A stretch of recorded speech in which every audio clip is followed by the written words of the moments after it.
Welcome to Vantage Points. I'm Hisham Al-Maligi.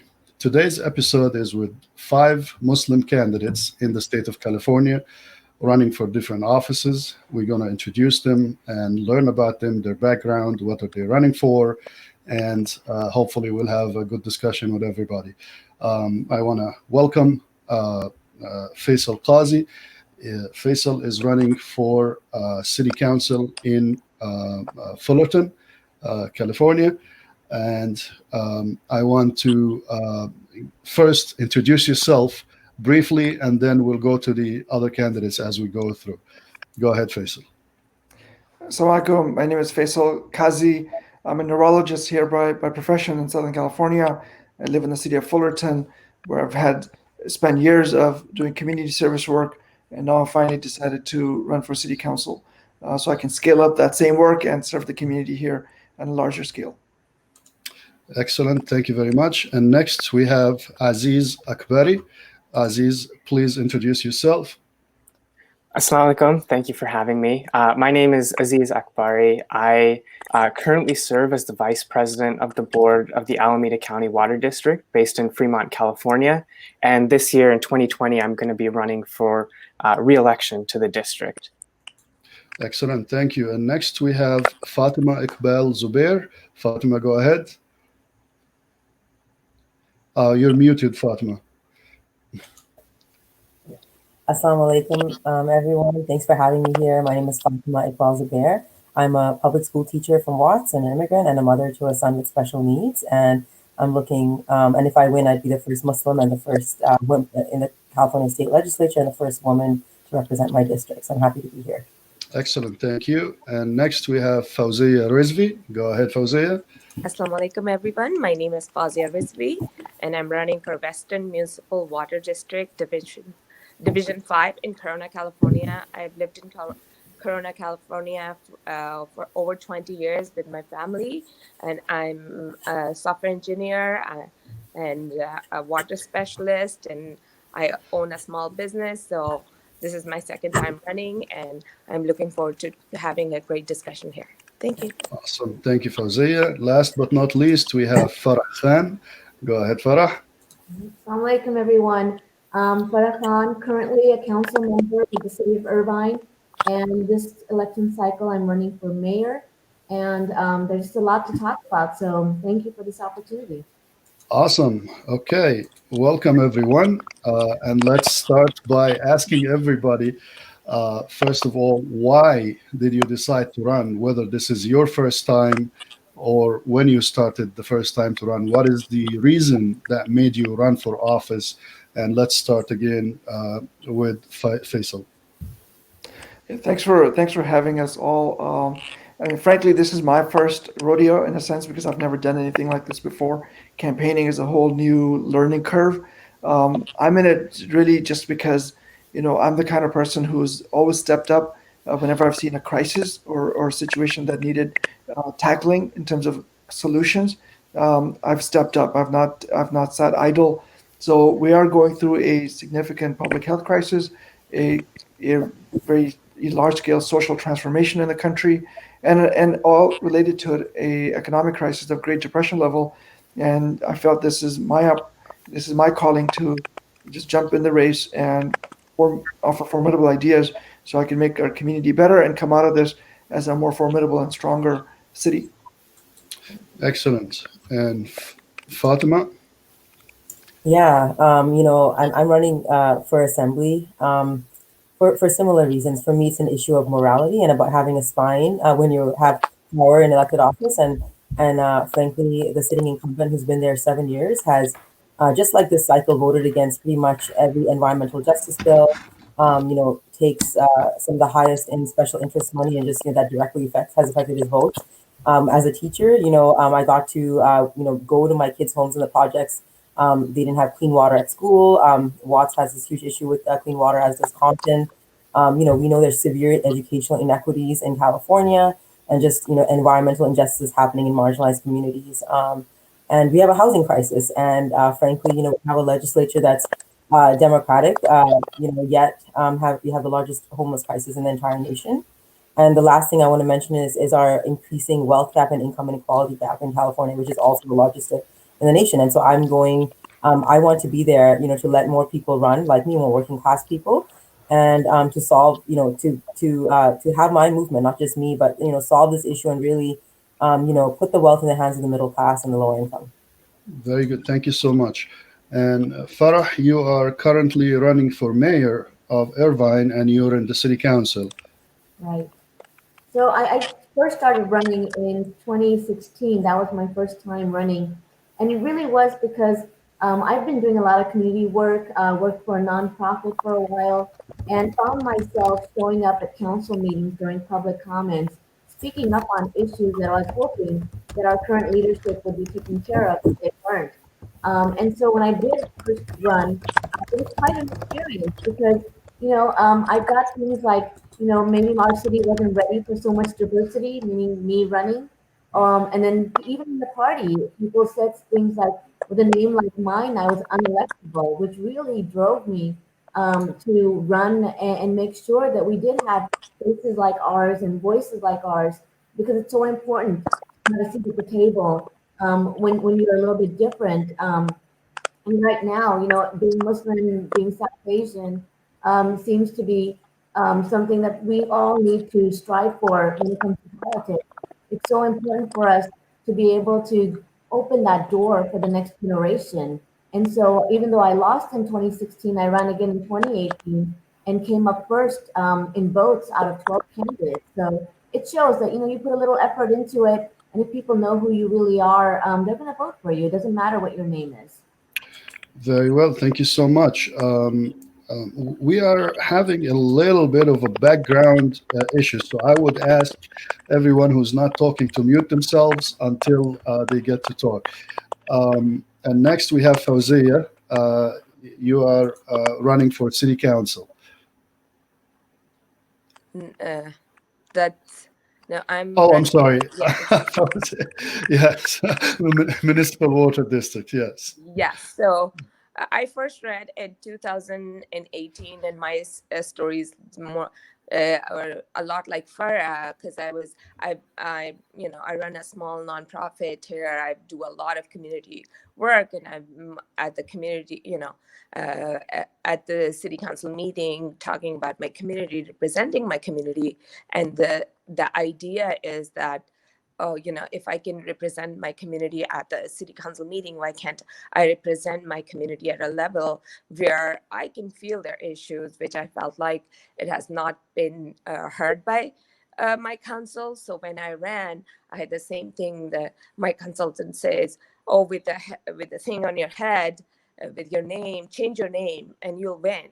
You have a very good opportunity, but change your name, because with your name, you can win. And I was like, well, that's the reason I'm running, because I want a good representation in my city. And then I ran and I worked really hard. I did not win, but there were 3 seats and I was the 4th highest vote getter here in Corona. So I had, after the election, I kept on working in the community, and here I am running again, and I'm looking forward to win this time. So Excellent. And Aziz, you are also running for the water district. Yes, yeah. Well, first of all, I just want to say that I think it's a very timely discussion that we're having, given that this weekend we were observing Ashura and reflecting on the importance of water in our community and reflecting on the importance of standing up for justice. So just a little bit of background about myself. I have been involved in the community since I was 7 years old. That's when I went to my very first city council meeting, and it was the first city council meeting post 9/11.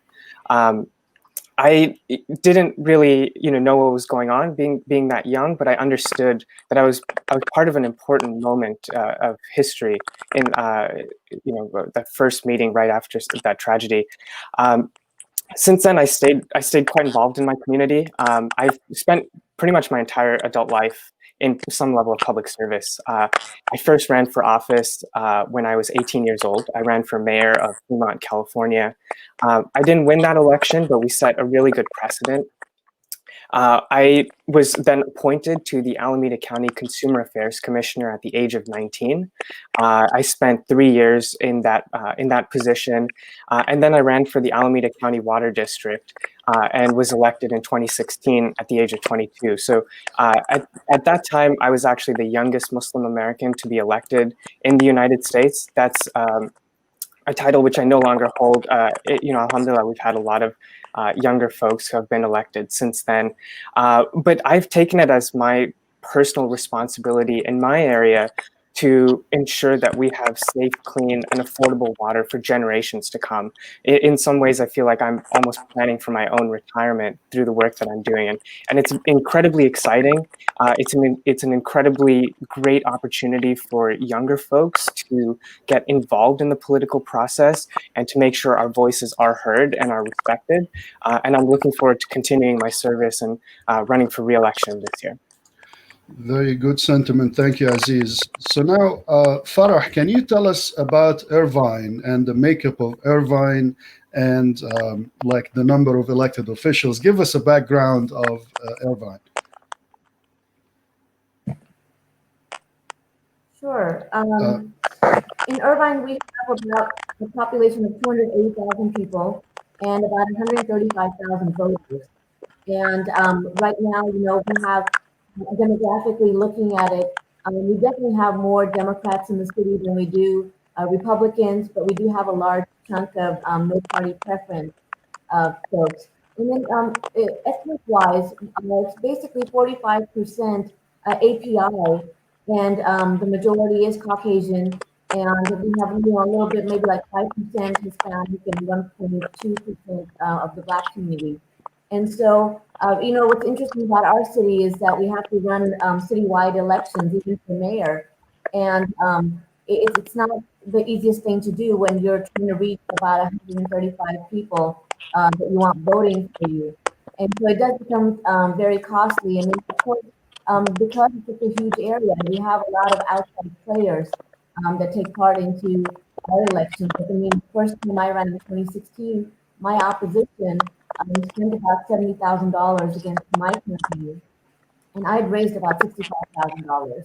In 2018, I raised about $85,000, and my opposition actually spent $500,000 against me, and that included effort. And so, we have a lot of independent expenditure in our city that takes into play. So there's a lot going on, and it's not easy. I mean, this time around, I'm hoping to raise $100,000, and we'll see what happens as far as the opposition, because they've already started playing negative ads on social media on me. So I definitely think that they think I'm a threat. Very well. Thank you very much. And Fauzia, tell us about how many people are on the council. How is it partisan? Like, do you have to go through a primary? What's the makeup? So the Western Municipal Water Board has 5 people right now. The incumbent has been in office for 5 terms for 20 years, and he's running for his 6th term right now. And he had decided he's gonna retire, but as soon as I put my name in, he's Republican. As soon as he heard my name in, he decided to run again.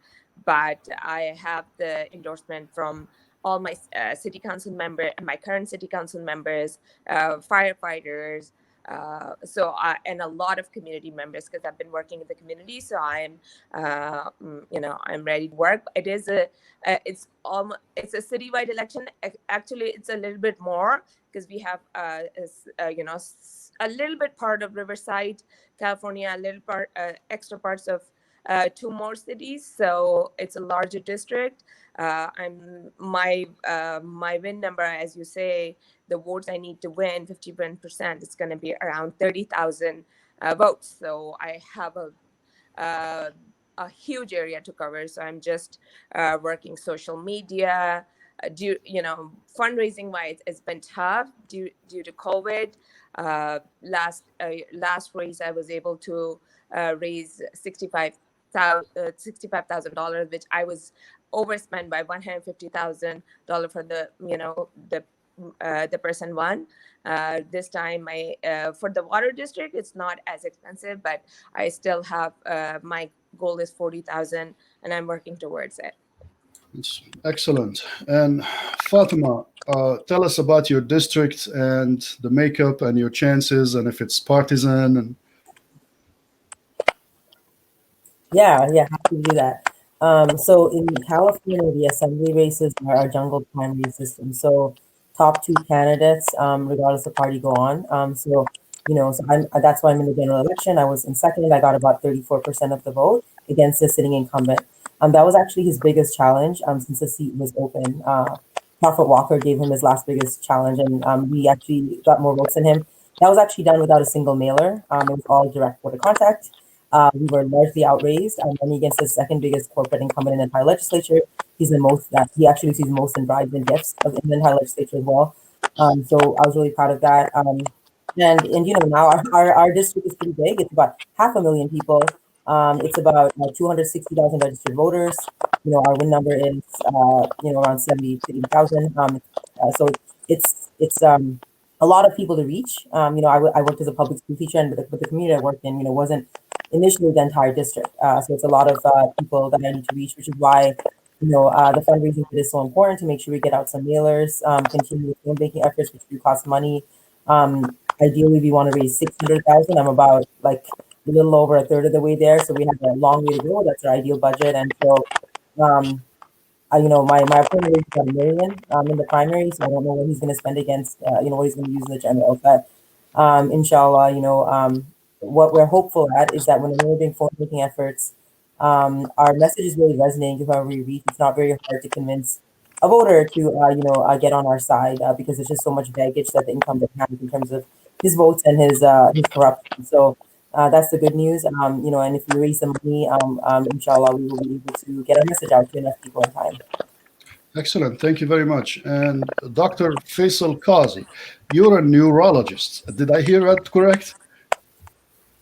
Yes. Okay, what does a neurologist got to do with politics, and where do you have the time? Yeah, well, good question. My daytime profession is indeed busy, but just there's a part of me that is an organizer. I had an opportunity to co-found a nonprofit about 8 to 9 years ago that served to provide free and charitable health care to the families in need. This is during the peak of the health crisis that we saw in the early part of 2010s. And so we served many families. I've been active in doing grassroots work, working with local nonprofits, serving the community, toy drives, social service drives, food drives, and also got a chance to serve on the commission in my city, Fullerton's Citizens Community Development Commission, for 3 to 4 years, which funded a lot of these nonprofits. So, for me, this work is an extension of something that I've always been doing.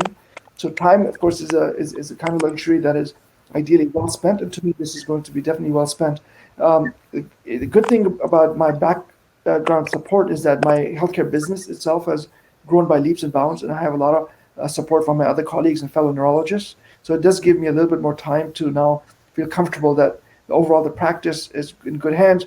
My group, in fact, is dubbed to be second largest or the largest healthcare neurology group in the Tri-County area at this point. So we're sitting pretty, and it gives me the backbone, the support that I need to be able to do the work that I want to do. And tell us about the makeup of the city council and how many members, and The city council is composed of 5 members. Fullerton 4 years ago crafted a plan to go to district elections. The district elections, this is going to be the first district-wide election in a sense without really any incumbents.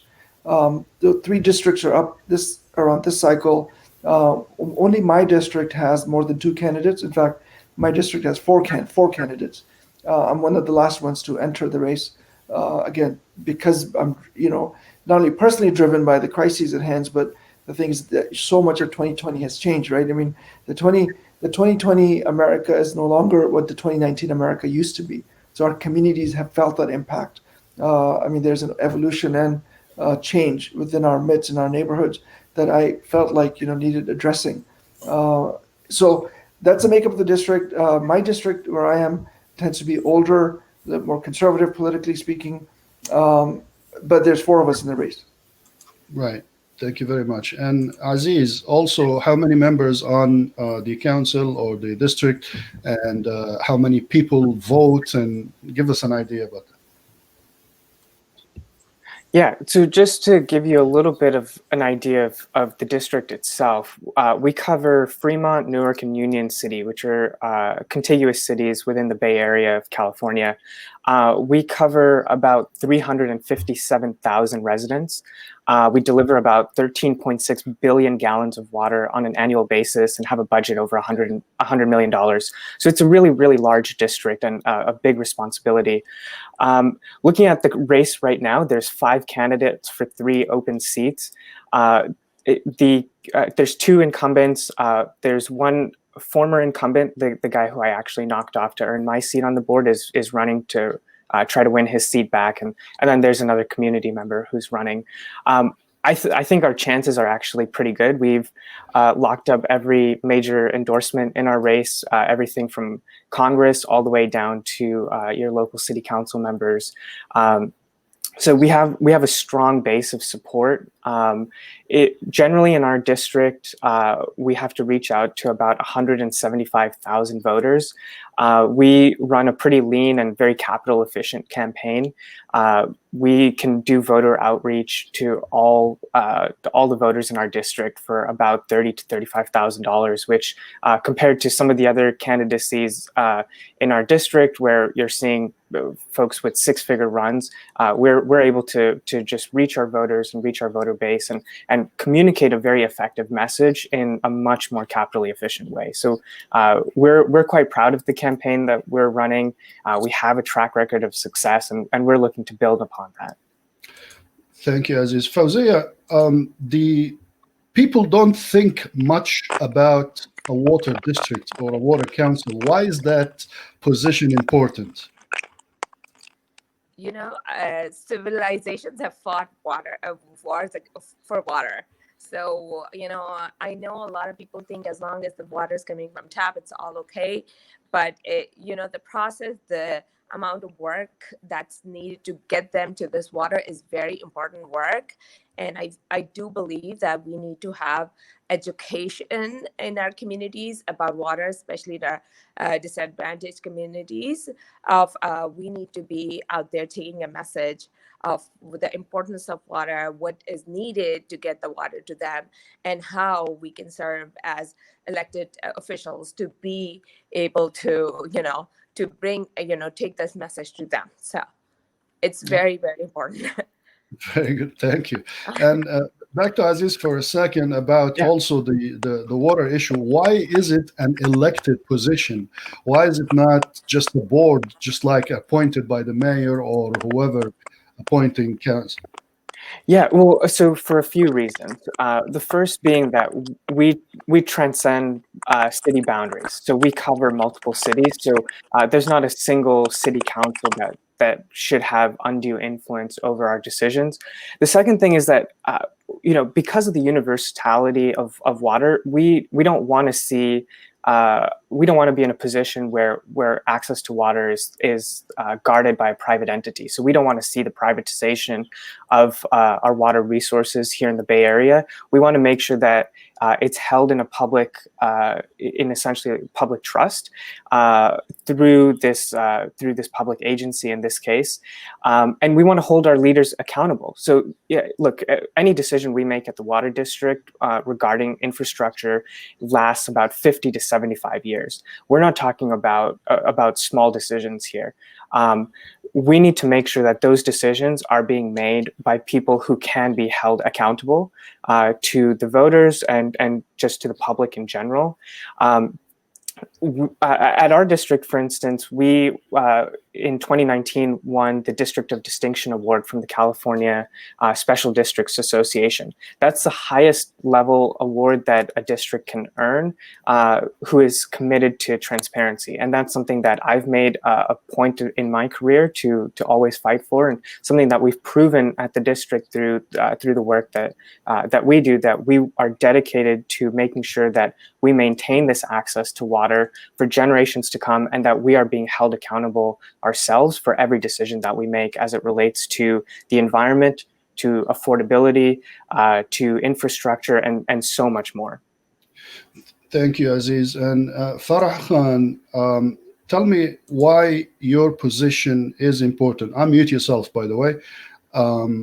Why is the mayoral candidate or mayoral position of Irvine, what authority do they have? What is the relation with the state as far as, decision making? In New York City, for example, there is a tug of war between the mayor of the city and the governor of the state, because the city has 8 million people. The rest of the state has about 7 to 8 million people as well. So tell me about Irvine, compare it with the state. And I know California is vast. So you can take 12 hours driving up the coast. So give me a little bit of background of Irvine and why that position is important. Absolutely. So basically, our council is made up of 5 people, 4 council members and the mayor. And the mayor is the point person that's communicating at the county level, the state level, and the federal level. And right now, we have a mayor during this pandemic that was not taking that communication and bringing it back to the city, or providing us with misinformation. You need to have someone that's going to look out for the public. And it's very important to have a person that is going to do that. Not only that, but then, recently we had our social injustice issues in our city with the BLM protests.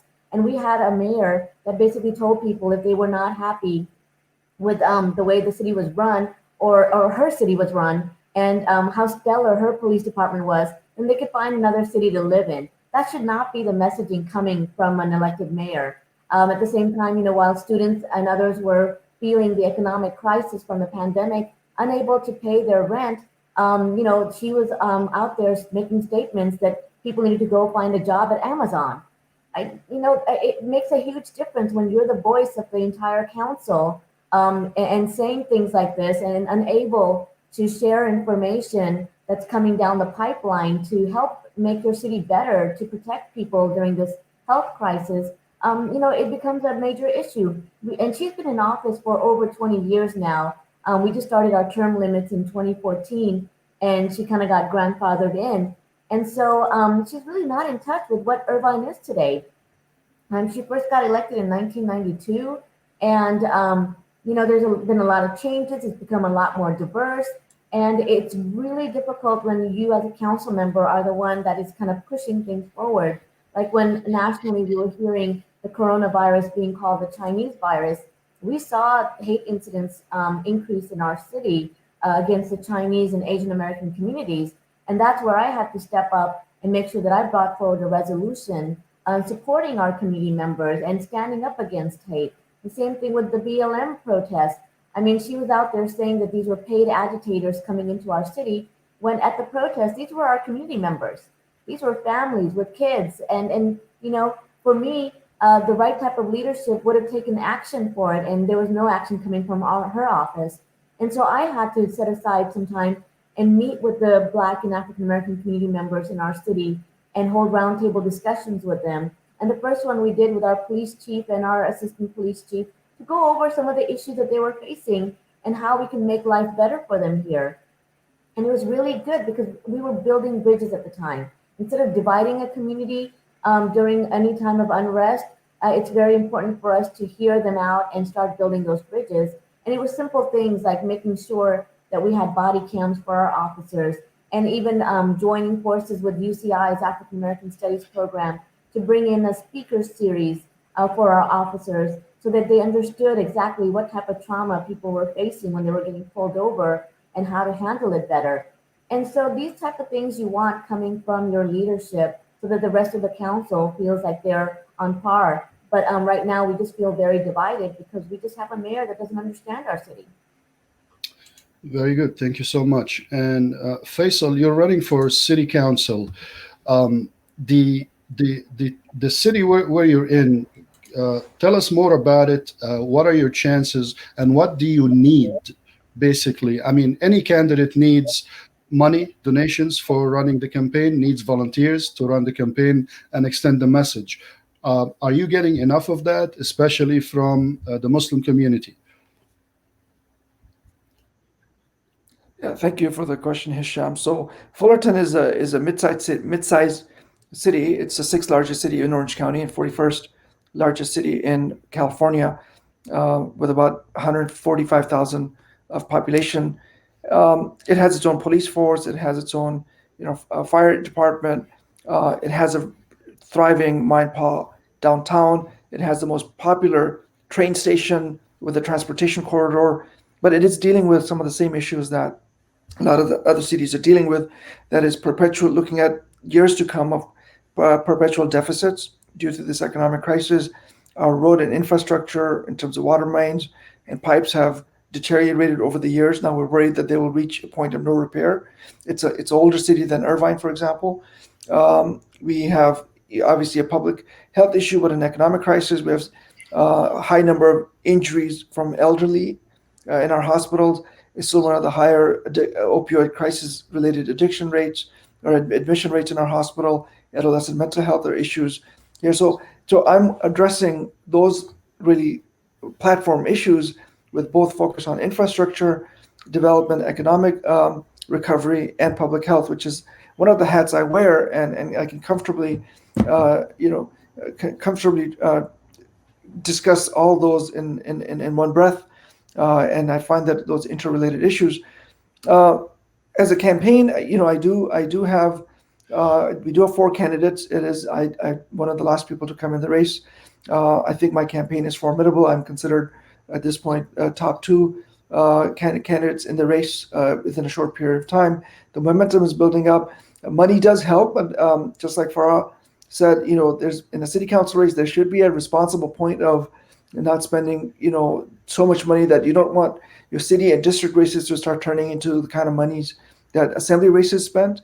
Money is always the losing game in politics, where it shouldn't have a place, but it keeps having a central place in all of our races. So I want to spend a responsible amount of money. I expect opposition to spend a lot more, substantially more. The get out the vote issue for me does necessitate that I have a more robust volunteer base, and that's what I'm seeking to develop, because voter outreach is just the most critical issue, and I think we can definitely reach out to most voters in this area. So I definitely need a volunteer help and support and get my story out there. That's my focus.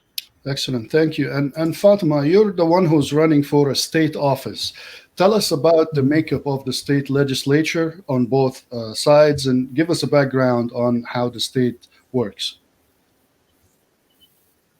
Yeah. So there's the state legislature. To make it simple, I always explain it's like Congress for California, right? We have a assembly side, we have a Senate side.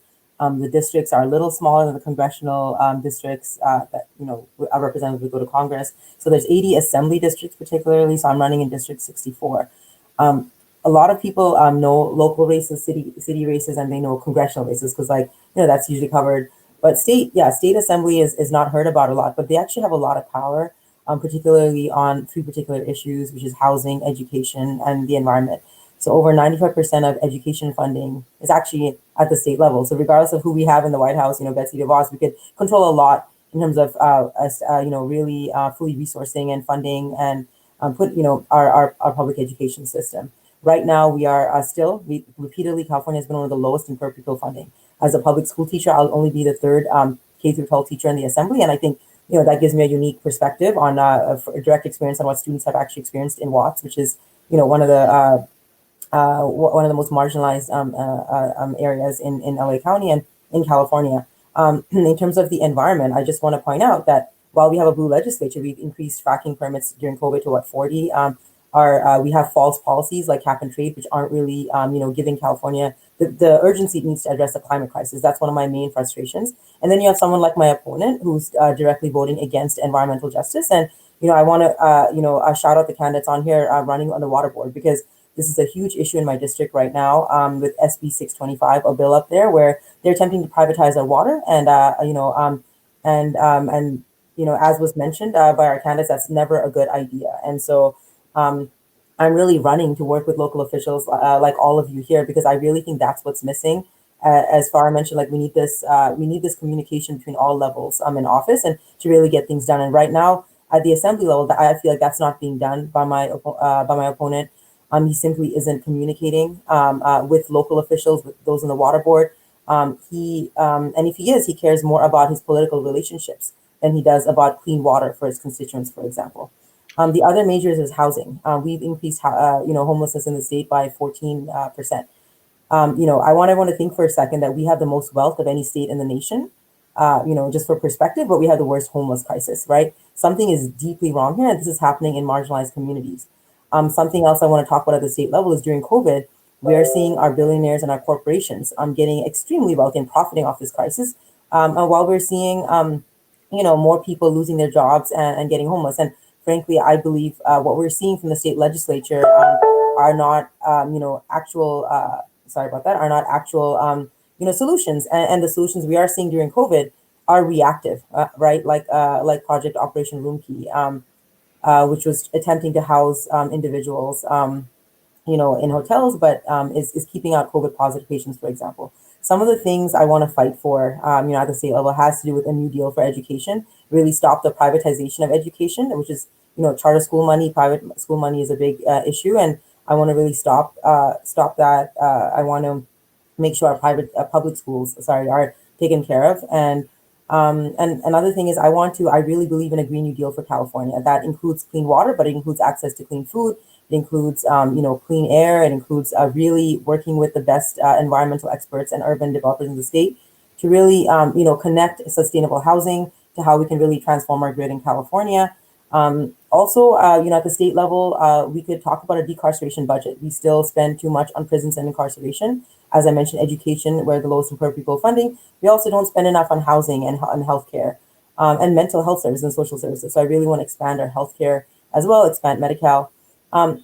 Something else I want to just talk about is I want to change the way elections are done. Brother Qazi talked a lot about this, how there is so much money in the assembly race. It's ridiculous. When I talk to assembly candidates and other races, our max donation is $4,700, which is actually more than a congressional candidate, which is crazy.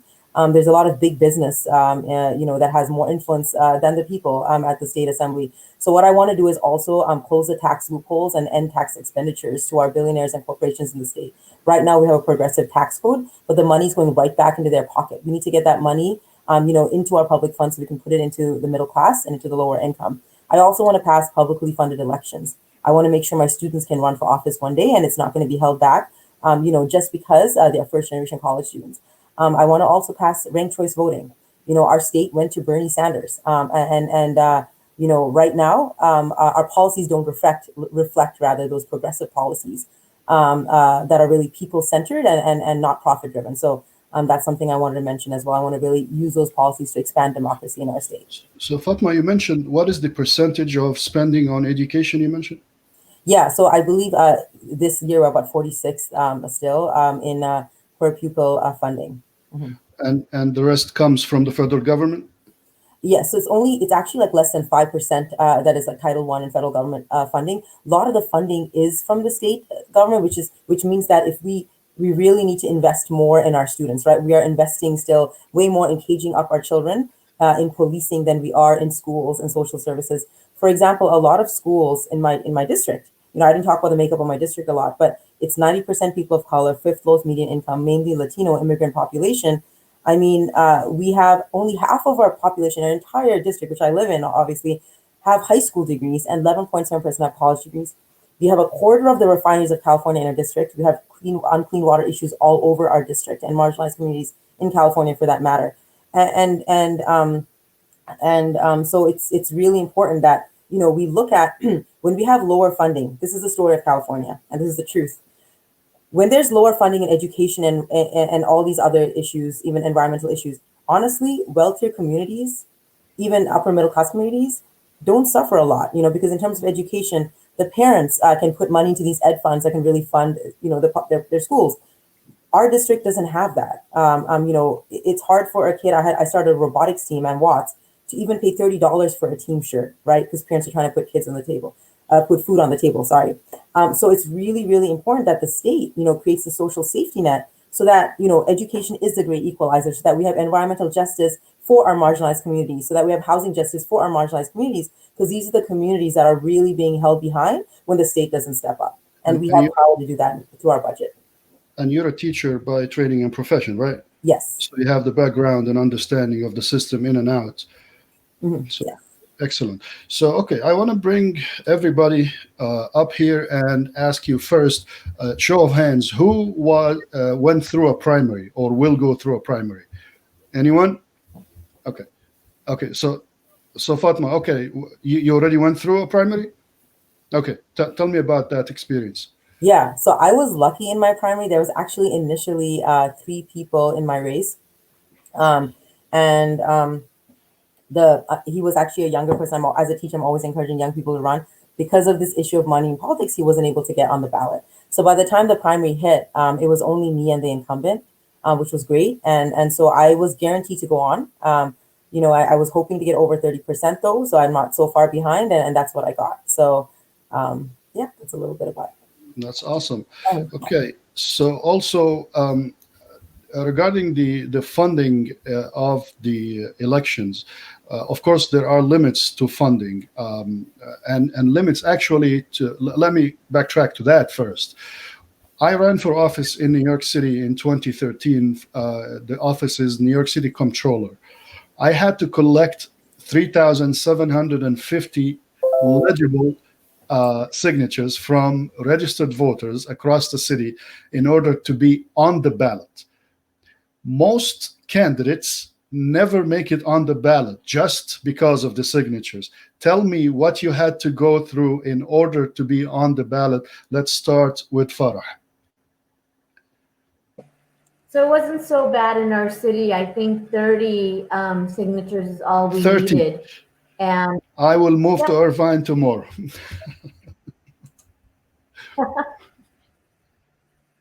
Okay, so very it's good. not that bad here. Okay, Faisal, what did you have to do? Really, just 20 signatures was needed because it's a smaller district. That's the really main requirement, that you have to go out and solicit. And then you have to file some, FBCC paperwork, etc., some bread and butter stuff. Not complicated, not discouraging, but this is a very small, landscape at a state level, or something like City of Los Angeles. You could Okay, have more I'm adding cumbersome Fullerton to requirements. the list. And Fatima, how many signatures did you have to collect?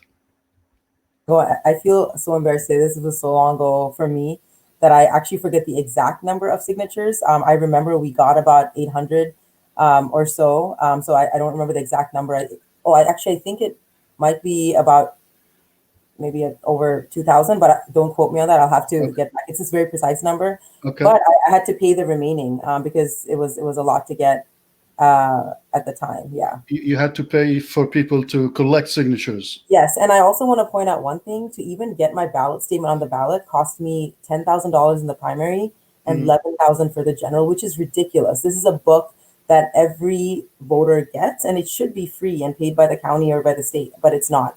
And I just want to, one of the candidates in the race, this is why he didn't make the ballot, because he actually couldn't pay the remainder for the signatures. He was 21, and I had a talk with him. I said, "I'm running for you. I wanted you to be in this race, and the system really didn't allow you to be in the race." Interesting. Aziz, did you have to collect signatures? Yeah. So in our race, we didn't have to collect signatures, but I think Sister Fatma, touched on this. There are significant barriers to getting on the ballot. In my race, just to get your name on the ballot, you have to pay about $2,000 to the county. That's a barrier for so many people who might otherwise be interested, and it's a barrier for people whose voices are traditionally left out of the electoral process. So, when we talk about public funding of campaigns and when we talk about ranked choice voting, that's not only going to help get your voice heard, but it's also going to help get more people who are otherwise left out of the electoral process. That's going to engage them, and it'll make it possible for them to run for office. And as a young person, this is kind of painful for me, because I know so many other folks who are as young as me, but just don't have the ability to fundraise those $2,000 that would then at least qualify them to get onto the ballot. So these are really important issues that no matter what kind of level you are in public service, there's always some barriers that you have to get past. Whether the money to raise the funds or the number of signatures. Fauzia, did you have to collect signatures? No, I didn't. Same as Aziz mentioned, we did not, but we had to pay $2,000 to be qualified on the ballot. And the thing, so yeah, it's a similar thing. But as I said, that we are able to do it, but there are so many people who would be interested, but there are barriers for them to be a part of this. And we all are here trying to fight that system, trying to make those changes. So we show the way for the next generation for them to see that this is possible. It's just a lot more hard work, but once you're ready to do it, it is possible. Right. Thank you. On behalf of every candidate in New York State, I would like to say I hate you all. I'm kidding. But okay, let's talk about now. I'll give you the chance, because people running for office, especially for the first time, they face things that they never faced before, and they discover things that they never discovered before. The experience of many candidates that I've worked with, and my own experience, some people could call it jarring, some people could call it shaking, a lot of that. How did you experience running for office for the first time? What does that feel like? Educate the viewers and potentially your voters on what it takes. It's not like you're becoming rich, for example, from that office. It's not like you're gonna become American Idol overnight. Like, what is entailed? And let's start with Aziz this time. Yeah, absolutely. This is a really great question. Like I mentioned, I've spent my entire adult life in public service since I was 19 years old. So I have been the recipient of some not so sensitive, sentiments, I guess. Every election cycle, you're bound to get messages from folks who ask if you're more loyal to the Constitution or to the Quran, and that's such a fundamental misunderstanding of what it even means to be Muslim American. I have been, spit on at a Safeway, recently, just because, people don't necessarily take kindly to Muslim Americans having a little bit more influence in this country and making our voices heard. But every time, you're in a situation like that, I always think that 99% of the people in my community have nothing but love and respect for me. There's the vast majority of people who you'll talk to and who you'll come in contact with, it's just nothing but positive interactions. And so you kind of have to have a little bit of a thick skin and let some of these things just kind of flow past you. But when you are entering any kind of public life, whether it be in public service, whether it be maybe a role in the private industry where you have a little bit more exposure to the public, you have to be aware that these types of things are gonna come at you. There are going to be nefarious actors who are going to try and malign the work that you're doing and the service that you're trying to provide your community. But if you can just kind of look past some of that and focus on the folks who are behind you, the folks who are passionate about seeing you get elected, who are passionate about seeing you gain more influence and really help challenge the status quo, you are going to have a lot of people who come to your defense and come and support you. And it could come from sometimes the most surprising of places, but you really got to focus on the good and try and just not give some of the worst experience too much thought. Thank you. And Farrah, what was your experience first time running for office? Was that 2016? And tell us about your experience. Yeah, I mean, I agree with Aziz. It's, it's not an easy task. You really definitely, I know he mentioned a little bit of a thick skin. I would say you need an armor because they do come at you, especially here in Orange County, where we've seen a lot more Republicans in the past, but we are shifting more Democratic. There is still this hold or this vocal need for them to come out and make their statements. Like I said, when I was running, there was a lot of negativity on me, and the amount of money that was spent linking me to terrorist organizations. And even when I was making phone calls to residents, it would be, oh, I like what you stand for, but I don't like the color of your skin. And so, these things kind of bring you down. In 2016, I remember many times I would just get teary-eyed because it was just so much happening all the time. It was, back to back to back. I'm constantly hearing things and getting emotional about it. But I think it was a learning moment for me because in 2018, it was like, bring it on. Let's see what you've got because I'm coming at you really hard this time. And it's a learning point. You have to be ready for anything that's coming at you, whether it's going to be personal, whether it's going to be based on who you are or what you do. That's what they call politics. And it's nasty and it's bad. We shouldn't have it, but that's the way things are right now. And so, I just recommend people to stay positive, stay on message, and do what they need to do to get to where they need to be. Because these are all distractions. They're there to distract you and kind of make you slip up and miss out. So don't let this be the focal point of your campaign. The focal point of your campaign should be why you're in it. You're in it because you want to serve the people. And if you're there to serve the people, then everything else doesn't matter. Right.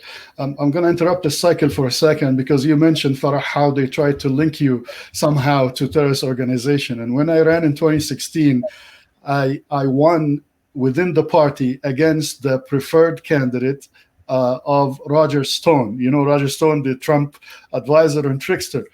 So he tweeted my name, and he said that I'm supported by Al-Qaeda, Taliban, and the Muslim Brotherhood. Not one, not two, but all three together. So I just wanted to say this is they play the game of whack-a-mole with any Muslim who appears to the surface. So yes, I completely understand. Fauzia, what was your experience? This is your first time running? This is my second time, and I had a similar experience. I had they had gotten another pastor to run against me. One of the city council member went to all the churches and told them that I am bringing Sharia to the city of Corona. My race was even covered by LA Times because the LA Times people came and they said that, it was all over town that she's bringing Sharia. She's from the mosque, and as soon as she gets elected, she will be the azan will be broadcasted from the mosque every day, and it's going to be very inconvenient. So there was even a resolution they wanted the city council to pass a resolution that even if I won, that can never happen. And I had a billboard with my picture on. Somebody, they put devil, horns and a Hitler mustache on my picture. And on the night of election, I had to call police because somebody came after my car and trying to say that get out of Corona, stay out of Corona, we don't need you. So so it was very contentious. It was very tough, but I always said that it was looking back, oh my God, it was like, oh my God, it just gave me strength. I lean on to my inner circle. And as they said, there was support came from, I never expected that I would get support. There were, messages, there were people that they were saying that Corona is not about this. We love you. You're doing good. So it was a bittersweet at that time. But looking back, I always said that it was a big learning experience for me. And this race, the first thing, I had the similar thing when I announced. They were like, and I'm like, no, stop. This is about the issues. Let's not go there. Let's stay positive. So yes, learning from past experience, I said, I'm coming. Let's do this. and we're not discussing. So, Fauzia, do you promise your voters that you're not going to turn the water into holy water once elected? I promise. Yeah. Okay, thank you, Fauzia. Just wanted to make sure. Faisal, tell me about your experience, brother. There's an app called Nextdoor. Somebody told me that app is just a cesspool of negativity. Nevertheless, I post on it. I engage people. Only one person posted a comment saying, "No Muslim should or no Muslim will rule Fullerton." And that's the only negative comment I've received so far. I don't know. She deleted it ultimately, and then in our discussion with her, she just told me how she's visiting another state and there's nobody's wearing masks and everything's opened up, and so you can kind of tell the trajectory of the kind of sentiment. But yeah, I haven't faced any direct adversity. I mean, I'm not somebody who's not used to adversity. We face that in our fields. We work in high liability fields. But I'll see how we can mitigate it. Okay. These other folks' experiences are very important. Fauzia and Farrah Khan have both made it to LA Times. I don't wish to make it to LA Times, but we'll see how it goes. Yes, I mean, billboard and LA Times, that's you got some shoes to fill here for Faisal. Okay, and Fatima, what was your experience? Yeah, no, I just want to start by saying I really feel for those of you running in, historically red conservative districts. And I want you to know, like, I'm your ally, even though I'm running, and I'll always get your back and be there with you. And I want to just say there's an added layer of being a woman and a woman of color, right? Not to discount any of the men here, but I think that makes it easier also, for people not just being Muslim, but being a woman and a woman of color, I think makes it. So just thank you to the sisters on this call, especially, but to all of you. Yeah, for me, I think a couple of things have happened, but I'm in my district, about 40% went to Bernie's, and it's a very blue district. It's always been blue.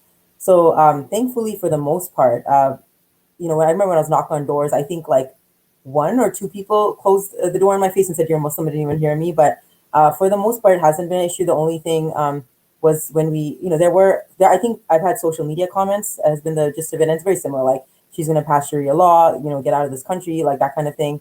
But I, just like all of us here, I think I expected it coming into this because people hide, especially on social media, behind their screens and just say anything they want, and they might even be trolling. So I think like Sister Farrah mentioned, none of us, I think, here would be in this if we were, the most sensitive people and this affected us, because then, we wouldn't be able to do this or do the things we actually need to do for our campaign and focus on the issues. So I'm just grateful that my district is mainly blue and pretty progressive. And I just, again, stand next to all of you who are in more conservative districts. Excellent. So the point here is everyone on this screen is an American citizen. You wouldn't be able to run for office unless you are. Any of you is not an American citizen? Of course not, because this is one of the first questions that usually come. The other, the immigrant, the outsider. No, we are American citizens. Some of us are born here, some of us are naturalized, but we cannot run for office unless we are American citizens. That's one. Two, the Constitution of the United States is the supreme law of the land. There is no other constitution, there is no other law that will trump, forgive me, that law. Okay?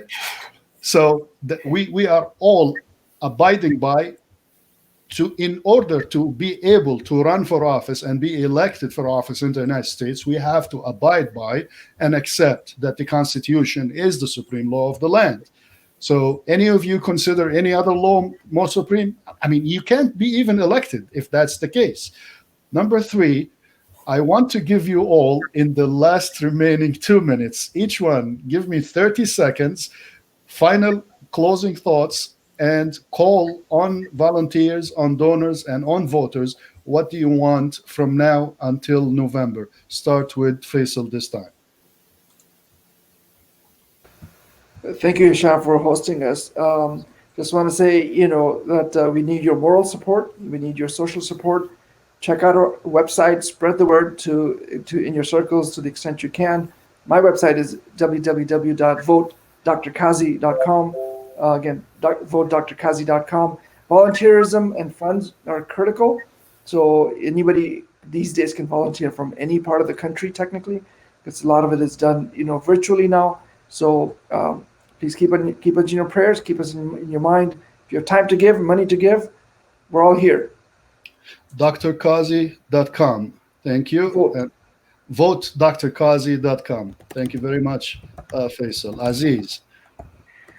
Yeah, well, I just want to say thank you again for having me today, and I feel honored to be on a panel with distinguished guests like we have today. It means quite a bit to me, so thank you. This is an opportunity for all of us to really put our money behind our words, right? This is an opportunity for us to support Muslim Americans who are doing incredibly important work. Even if you don't live in our districts, you want to support proven leadership. You want to support people who are passionate about bringing positive change to their communities. That's what I think all of us here represent. Myself, like I mentioned, I've been involved in public service for the majority of my adult life. It's something I'm incredibly passionate about and that I want to continue to do for years to come. And so I'd be honored to have support from Muslims across the United States. We unfortunately don't have public funding of campaigns right now, so I am reliant on donations. So I'll just plug my website, azizakbari.com.